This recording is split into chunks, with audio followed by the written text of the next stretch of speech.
Welcome to Extra. I'm Joanne Hines. And I'm Georgia Lash. Here at Extra, we bring you expanded coverage of recently broadcast features from Sun City TV. We've got as much variety in this month's show as 24 hours of spring weather. Now let's start with a stimulating topic that was featured at our Computer Club Skywatchers meeting. Like many of us, Sun City resident Martin Willis harbored skepticism of UFO phenomenon until he personally experienced an inexplicable sighting. This led to over 15 years of personal investigations of UFOs. Martin has documented over 600 interviews in his long-running podcast. Reporter Chris Chase met with Martin to learn more about this intriguing topic. Now, Martin, everyone's excited tonight at Magnolia Hall. What exactly got you started in UFOs? Well, I never really had much of an interest. I mean, just passively, like if I saw something on TV or something, I might look at it. But I was in Carmel Valley in 2007 in a hot tub by myself, not drinking, I always have to say that. And all of a sudden, something caught my eye, and it was a perfectly shaped disc, went right over my head, no sound at all. And it had a light blue glow around it, and then it stopped, and then it angled off toward Monterey. And if I had a camera with me, I wouldn't have taken a picture because I was so mesmerized. I didn't know what I was looking at. And it freaked me out that it didn't have any sound. How was it moving and stopping and no sound? Jumped out of the hot tub. I didn't know what to do. I called the police department, and I got ridiculed, basically. And I was on hold for about 20 minutes and hung up. But I've always wanted to figure out, what did I see, because if that's from here, did we have this technology? And then I find out that people have been seeing these exact type of things for 75 years. I've always thought, what kind of egos do we have that we could live in this galaxy and think we're the only living creatures? Yeah, there's a great saying I forget who it is that says it, but anyway, either we're totally alone or we're not. Either one is horrifying. But actually, I think it would be great if we found that we had pure evidence that we're not alone. I think it would be, a really nice puzzle solved. As long as they're friendly. Yeah. Not like the TV. That's right. Yeah. No, you have a podcast, don't you? Yes, and tonight is airing the 600th show, exactly when I start up on the stage at 7 p.m. And I've done a lot more shows than that, but that's my 600th podcast on this subject. Now, what are people going to learn here tonight? Well, I'm not going to try to convince anyone of anything, but what I'm going to do is just present all of what I know and have found out in the last, 13 years that I've been doing the show, with all the different people I've talked to, astronauts and police, department people and military and all kinds of very interesting people who don't know how to explain what they're seeing. Yeah, because this is a very controversial subject. It is, and I'm going to be talking about that tonight because that's thanks to a 1953 panel. In 1952, there were so many UFOs that the government got together with the Robertson panel to try to discourage people from reporting. So that's where the ridicule factor comes in. The tinfoil hats, the swamp gas, the whole thing was to get people to back off from reporting and keep it to themselves. Well, we're all looking forward to hearing the rest of your presentation. Well, thank you. I'm really excited to do it. Thanks to Skywatchers and Martin for giving us something to ponder. Well, we could say our next story is more down to earth. Now, Georgia, please give us the details. Our Sun City Travel Club is a great resource for helping us trek near and far. At their recent meeting, they featured a TSA area manager who updated us with the latest in travel safety. Chuck, TSA is sort of part of our vocabulary as we travel, but I think we need to be reminded of its integral role in travel safety. Well, TSA is important because most people think of TSA, think of airport security checkpoints only. And what people have to understand is it covers rail, ports of entry for the ships, it covers pipelines for moving fuel all across the country. Anything that moves falls to some degree under TSA's responsibility and overwatch. Well, we will focus, of course, on our role as passengers because that's what we're all here talking about at the Travel Club today. But let me ask, is there anything that you feel or you'd love to tell us passengers to do so that we facilitate a smooth check-in? The most important thing is to check your bag twice before you go. It's unfortunately, we have the highest detection rate for firearms in Atlanta in the country. And the common response from passengers is, oh, I forgot it was in there. And so the classic was a 87-year-old grandmother was flying with her grandson who was 10 or so, and the parents packed his bag, but there was a handgun in his bag. And so everybody needs to check their bags and make sure all the rules are followed. Okay. Now, TSA PreCheck has been a great program for so many of us. Let's remind people who don't know about it, and let's also talk about how they enroll. Okay. Enrolling is pretty easy, but the program is designed to get what we would call trusted travelers, people that we know are, based on their history and all, don't pose a significant threat. And so, real simple, you go to tsa.gov, you fill out an initial application, and then you'll get notified of that it's been processed. You can go back into tsa.gov, put in your area or zip code, and the zip code will tell you where the closest place is to go and complete your enrollment. Right, so there is a fee. There is. And it's a 5-year program? 5-year program for $85. And I just checked to see when mine was, going to be expired, and easy enough to do once you've got that key, traveler number. All right. Now, what's the status of Real ID? Well, Real ID is still coming. Congress continues to slip the date. And so I would say it's until, I believe it's now in 2025.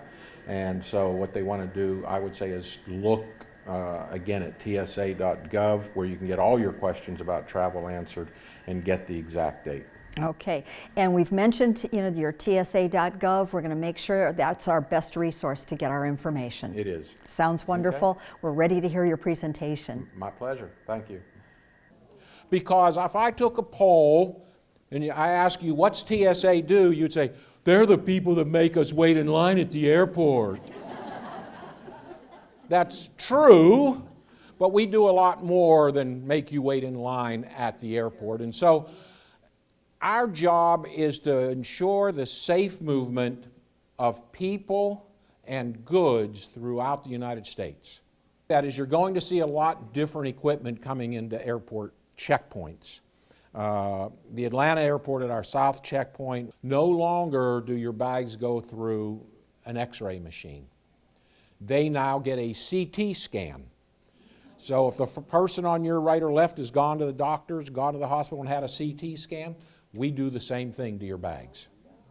The beauty of that is, because of the technology now, if you go to either of those two checkpoints, even if you are not pre-checked, you do not have to take anything out of your bag. So you can leave whatever you have in the bag, and unless it poses a risk, we're not going to ask you to remove it. There are, I believe it's 5, 6 different federal law enforcement agencies in operation in the airport, and TSA is not one of them. We are not, let me say that again, we are not a law enforcement agency. We have no authority to arrest anyone, nor do we have the authority to detain anyone.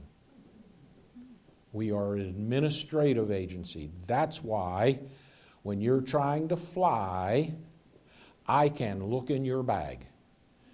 It is not an unlawful search because I am not law enforcement. So the big one that everybody wants to know about is TSA PreCheck. Should I spend the $85 for 5 years? No. You want to spend $100 for 5 years, and the reason is you want to enroll in something called Global Entry. Because if you enroll in Global Entry, it's $100 for 5 years, and you get PreCheck. You just use your Global Entry number for your trusted traveler number and get the same benefits. Now we're ready to get those bags packed. But before you go, please tell us about our next story, which is very close to home. It was a full house for the latest Low Country Happenings meeting. Tanya Flanagan, HOA Manager, Coastal Carolina Pulte Group, gave us the update on the latest and newest Sun City development. Tanya, our Sun City family is growing with the addition of East Argent. Yes. So why don't you give us a quick update of what's going on over there? Well, it's very exciting. We've had about 105 or so homes that have actually closed, about 150 or so that have actually sold. So it is definitely growing. So that total is what, around 250 total? So we're really excited about the Sun City family growing. Now, our Sun City family, what should we call our new cousin or sister or brother? Is it East Argent, Argent East, or? Wonderful, wonderful question. We've all been asking that same question. It seems to have landed on Sun City West. I think that makes a whole lot of sense. I think it's kind of, it rolls off the tongue better. Yeah. I think it's press-worthy. So okay. We have north, we have south, now we have west. And this is a Sun City TV exclusive, I think. It is. Okay, for all of you listening. That's right. Now, when we saw the video that Pulte sent out to us, oh, it was enticing. And, we love the idea of the beautiful new homes, and they're gorgeous. And there's also villas, right? They're actually duets. They're not villas, but they're duets, single-family attached homes. That way, it's, again, single-family. They have their own insurance. It's just more economical, a different kind of brand, different type of focus on kind of what's trending right now. Well, I think it is, definitely. But, we're going to go back to the amenities word because we were all just ticking off the clock. And our age may not reflect this, but we are like kids. Oh, very much. And so Santa's coming. Yes. Okay, can you give us a little spilled secret? What are some of the amenities that we should be expecting? And is there a timeline that we can look at? Yeah, a fabulous question. The actual amenity center has started actually breaking ground. They've been digging footers, all of that, poured some concrete for the sports center. That was done this week and into next week. Over about the next 30 days, we can look for the actual pool excavation to begin, and then the main building as well for the rebar excavation footers for that to be poured as well. We're going to try and help do a little bit of updates as we go along for you, our Sun City residents. So about once a quarter, I will be working with the marketing team and also the general contractor that's doing the building so that you guys can get some exclusive on what's happening. It's really going to expand. I mean, we are blessed with amenities. We really are. But more, we're like kids. Yes, but I'm so excited for these as well because it's like nothing that we've have in this entire area or I think even in the country. But your toys should be delivered in about 18 to 24 months. So I've got some dates. I will have some information that you guys can share as well in a presentation that I'm going to be doing today. Sounds good. Now, Pulte's also done a good job of making sure that our new family does have convenient egress back into Sun City or traveling out for their shopping, et cetera, et cetera. Why don't you remind us of some of those things that are going to be going on to help our East Argent neighbors traverse? And that's another good question. So there will be a bridge. This bridge is pretty cool. They will not let us, that's South Carolina DOT, will not let us shut down Argent Boulevard, which I think everyone can understand. So the bridge is actually going to be manufactured off-site, and then it will be shipped over and it will be erected and just placed over the bridge, literally. That's how it's done. It's amazing, but that's how it's going to be done. We are pushing for the very, very end of this year, 2024, or the very start of 2025. Again, we know that, continuity is very important for everyone, so we're really, really pushing for that to be done. I know that everybody's been asking questions, too, about a light being there. Pulte has pushed very, very hard to even get one accepted, which isn't an easy task, by the way. It's not. However, when that light actually gets installed is dependent on South Carolina Department of Transportation saying, yes, it meets whatever requirements for it to go in. So we will be crossing our fingers, holding our breath, all those good things for hopefully that to be done, as quickly as we possibly can. And that brings a blessing to all of us here, whether it's south, north, and certainly going Or over west. to that's right, certainly going west, young man. Thank you for filling us in.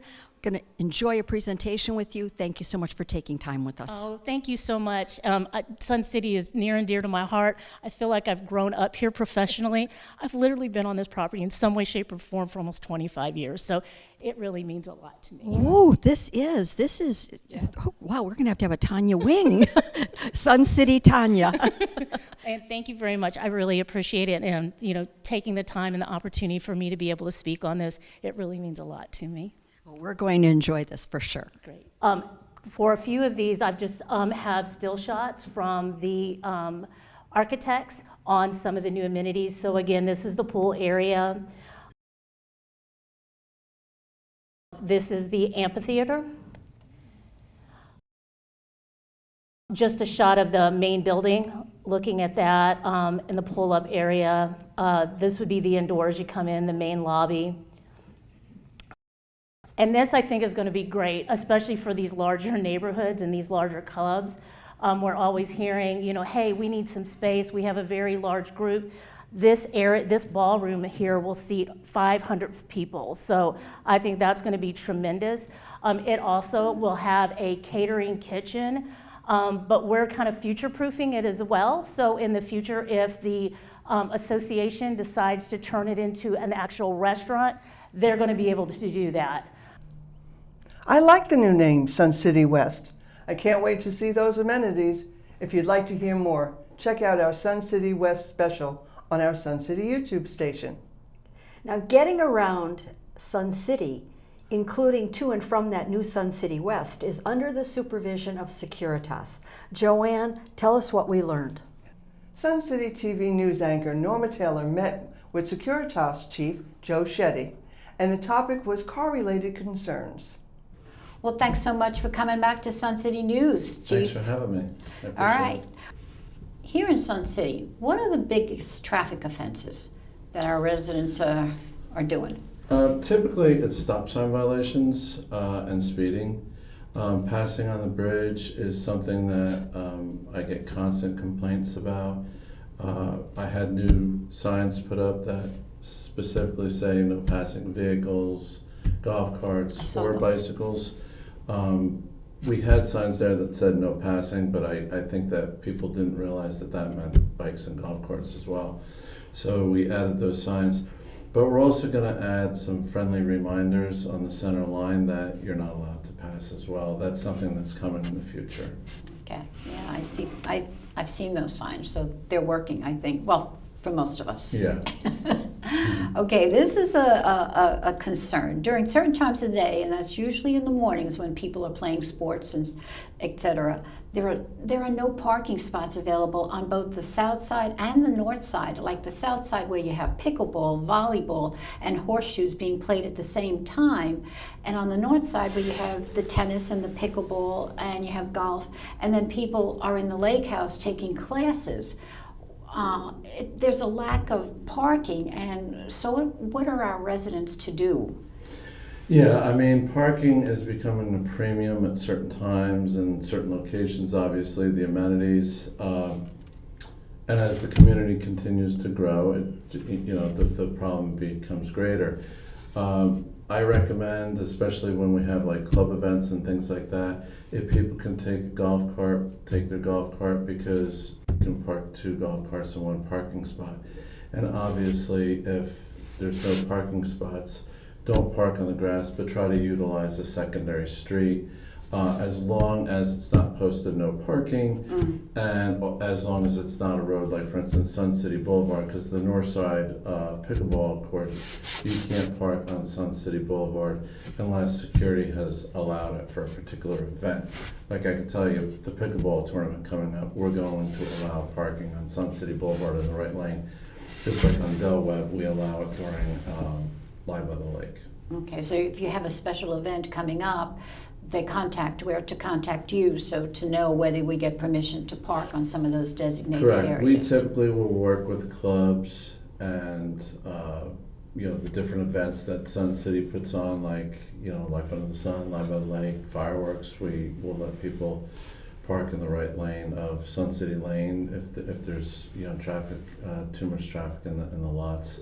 So as long as we allow it, but there's certain roads that you can't park on unless we give permission. So typically it's the secondary roads we want them to park on. But like for instance, Sergeant Jasper, they're allowed to park on. So over on the north side, they can park as long as they're not creating a traffic hazard. So if you go north of Lake House, northwest, where that curve is, where the crosswalk is, we don't want people parking there because that takes traffic out into the other lane on a curve. Okay, today we have questions about East Argent. Is there a security presence at the entrance? And if not, when will there be? Right now there's no security presence because the gates aren't open yet. We do routine patrols over in East Argent. It's something that, because we have a lot of residents there now, our presence is, we're becoming more active over there. The gates we expect to be open within the next few months. As a matter of fact, I just had a meeting with our IT and Pulte and the person in charge of the gates about the new main gate. But we expect it to be open within the next few months. Okay. Now, because of the population moving in and constantly more people moving in, will you be adding more personnel to handle the additional people that are coming? Yes. As a matter of fact, we've already done that. So the board approved additional hours in 23. I anticipate in the near future that we'll be adding more hours. Obviously, we had to add more hours to the contract for the additional gates because we're adding gates, so there's more hours. But as far as patrols are concerned, I anticipate that's going to happen in the future as well. Okay, as more and more people start moving in, because there's a lot of land there. Well, exactly, and because we're separated by a fairly busy road, we don't want too much of a delay in getting to a call. Okay.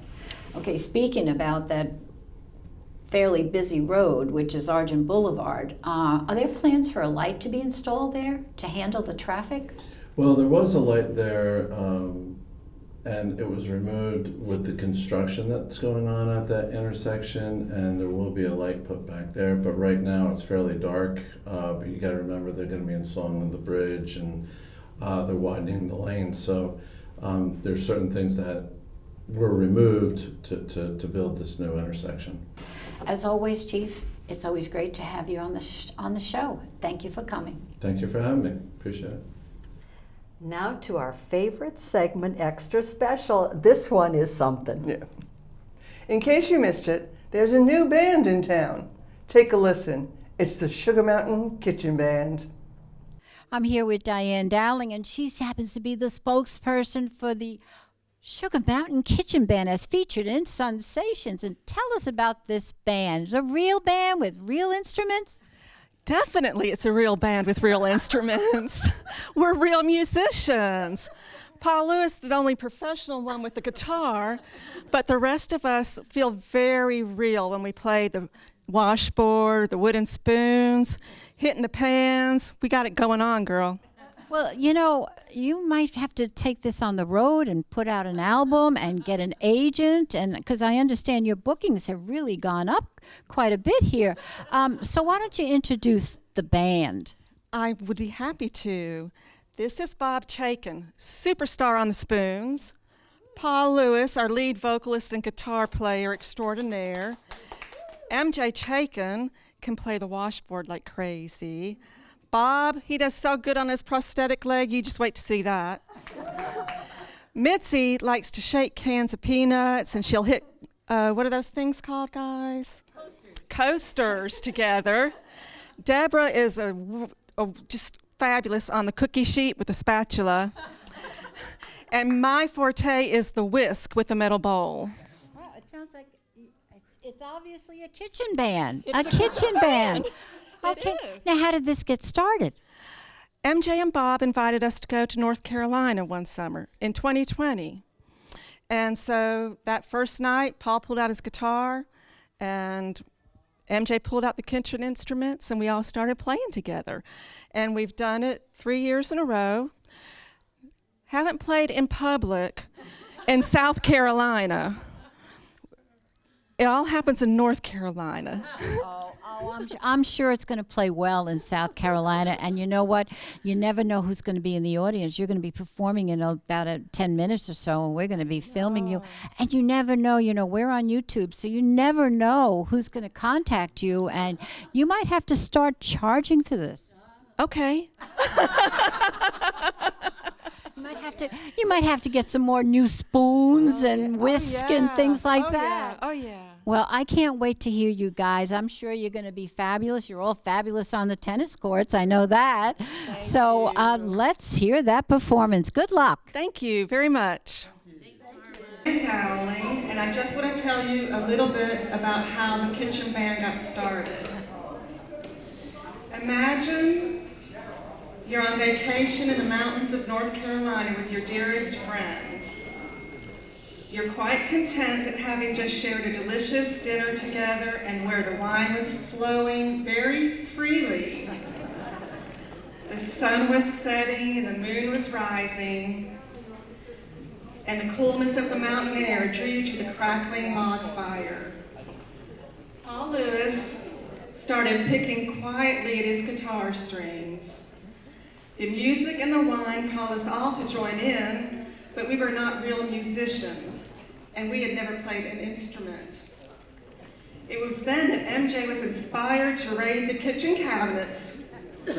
As she placed the whisk, the spoons, the cutting boards, and the washboard in our hands, it was at that precise moment that we all became musicians in our own right. We've been playing together with Paul for 4 years, only in North Carolina and in our living rooms. So what you're going to hear is going to be something that we have not done before for so many people. Usually it's in the mountains and people in the condos come out and join us, and that's how it's been. So we would also like to give a special thank you to our friend, Pete Albero of the Sensations. He wrote such a wonderfully descriptive article in the February issue about our friendship and the Sugar Mountain Kitchen Band. And we've brought some extra instruments that have been passed out, and we would invite you to start playing whenever the music moves you. Thank you. Most of these songs. If not, you just have to, okay?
Now that was fun. Now that was fun.